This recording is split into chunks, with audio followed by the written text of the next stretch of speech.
If you're an entrepreneur who is an expert or a service provider, you know how much it means for your customers to know they can rely on you. They know they're coming to the right person and they're going to get the high results that you are capable of. But let me guess, you are suffering from this age-old common problem on this journey called imposter syndrome. Now, if you're someone that is comparing themselves or waiting for permission or telling yourself that you're not good enough, then you are likely going to end up not leading yourself, not leading anyone that you're working with, and you're going to end up losing a lot of business and leaving a lot of money on the table, and your business is going to fail. So stick around today. I'm going to share with you 3 tips on how to turn this around and start building the self-trust and start building your own credibility to be able to serve those customers that you were born to.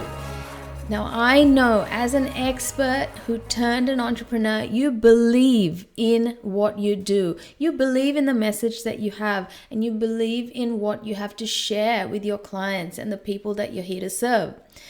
Now, business, though, however, is not the same as thinking like an employee, right?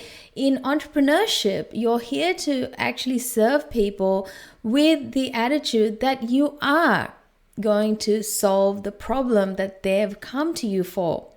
And in entrepreneurship, you cannot be waiting for permission to be given to you to be able to step into the leader that you need to be for the people that you're here to serve.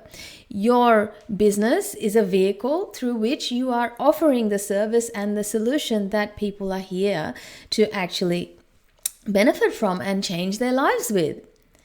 Now, if you are someone that is suffering from imposter syndrome, then you're most likely suffering from or making the same mistakes that many people I consult face. Now, if you are someone that is suffering from imposter syndrome, which means you're holding yourself back, you are not believing in yourself, and you're not thinking that you're there yet, right? Then you're likely making these mistakes that I would love to help you correct today. Now, of course, this is a short video on giving you the tips that I know that works. However, you are going to have to commit to this journey of claiming your space in this wide world of entrepreneurship where the marketplace needs leaders. They don't need followers. They cannot follow followers. They need leaders. And you have chosen to be an entrepreneur, to be that shining beacon for someone to get their solution and better their lives. So let's start with mistake number 1 that you could be making is you're comparing yourself to your peers. Or maybe you're comparing yourself to your mentor. Or maybe you're comparing yourself to someone unconsciously you are not even aware of. You've got a benchmark in your mind that is not yet clarified to yourself whether this is a benchmark suitable for you. Second mistake you could be making is you're waiting for the people that you are here to serve to give you permission, or other people in your life like your family or your friends or your peers to give you permission. And maybe you're also waiting for your mentor to give you that permission. You know, you're trying to get that tick of approval to say that, hey, I believe in you, you're ready. But my friend, I'm here to tell you this is your permission slip. You are ready. You wouldn't be watching this video if you weren't ready, and you wouldn't have started on the journey of being an entrepreneur if you weren't ready. Believe in yourself to check in and grow. Last mistake that I see a lot of entrepreneurs make is they tell themselves that they're not ready or they're not good enough. You know, they keep doing courses, they buy strategies, they buy more and more books and steps on how to do things that are not really serving them. They're just reminders to stay a student for life. Now, I have no qualms about you being a lifelong learner. However, there is the leader's mindset who is a lifelong learner, asks meaningful questions, and grows by taking instant action on from what they're learning. So my proposition to you is consider that you could be making this mistake of always being a student and not taking the leadership role.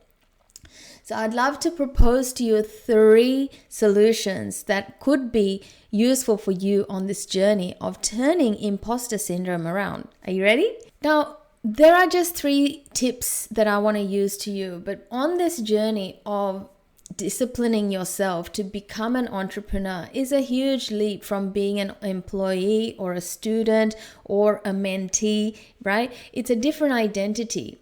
You're here to solve somebody else's problem or serve somebody else that is in pain or discomfort that needs you to be the vehicle that takes them over to the other side of pain or struggle or somewhere they are that they don't like, and you're the expert that they need to get to the other side. And for you to be successful doing that, you must start improving the belief that you have in yourself. So my 3 tips are, tip number 1 is acknowledge your achievements. Acknowledge your achievements is saying that you need to make time every now and then when you are hit with this self-doubt. You need to sit with yourself and reflect on all that you have achieved.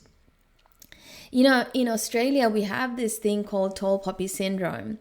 And what that means is that people are shy to actually rise and be seen, right? And then you have women that have had this age-old, generational and ancestral conditioning that they're breaking out of, patriarchal, societal molding that we've gone through.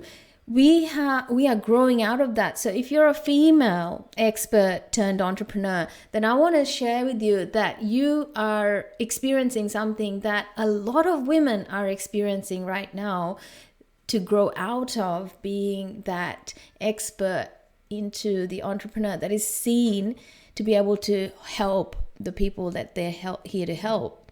So if you're feeling fear of acknowledging yourself and actually embodying that, that what you know about yourself, then you need to make it a practice to be able to sit down with yourself and not just count certificates, but also count the experiences that you've gone through to have arrived here. And when you start doing this on a regular basis, your reflections about yourself, being your best cheerleader, you're going to turn this around. Tip number 2 is seek support. Make friends with new people that are on the same journey, or with a mentor, with a coach, or somebody that can help you stay accountable to grow through these mental setbacks that we all go through at the beginning stages of our journey, to owning ourselves on this journey of being a solution and a vehicle provider for somebody in discomfort, pain, struggle, to take them over to the other side. We have to believe in ourselves, right?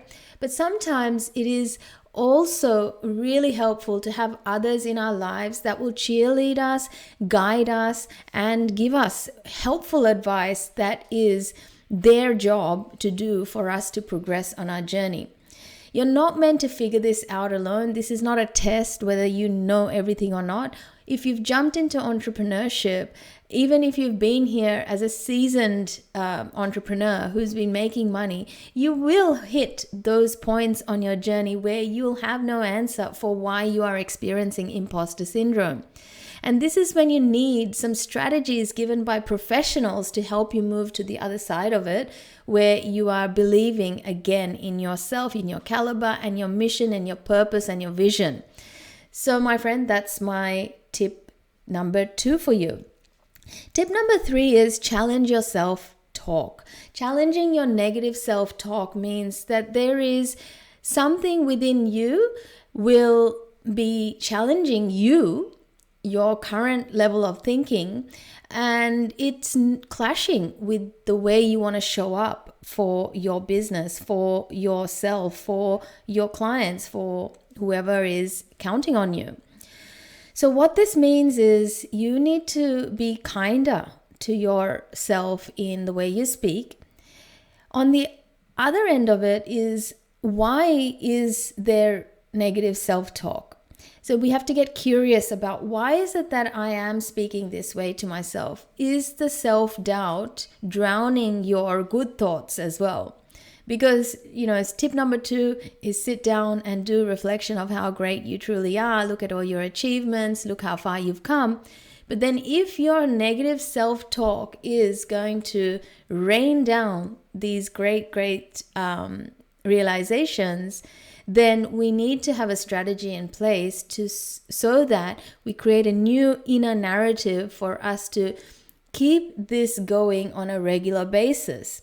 So mindset really helps when it comes to shifting past the negative self-talk that is an unconscious pattern that we're running on a regular basis. We are not even aware of it, that this is our default way of speaking to ourselves. And so mindset will get you to explore, where does this belief of self-doubt really come from? What's the root cause of it? And when you find the root cause of it, then you see why you see things as you do. Then you know why you think or why you see things as you do, because mindset gets you into the space of where you need to be to create the results that you're seeking to create for yourself, for your business and your clients. So those are my 3 tips for you to be able to shift past imposter syndrome. So I hope you've gotten a lot of value out of this podcast, and I hope I see you next week. Right here, every Sunday, I drop a new episode. Till then, my friend, check out my other videos in Mindset playlist. I've linked it here. Or if you are listening to me on the podcast on audio, then do check out the other podcast episodes at your leisure until we meet again next week.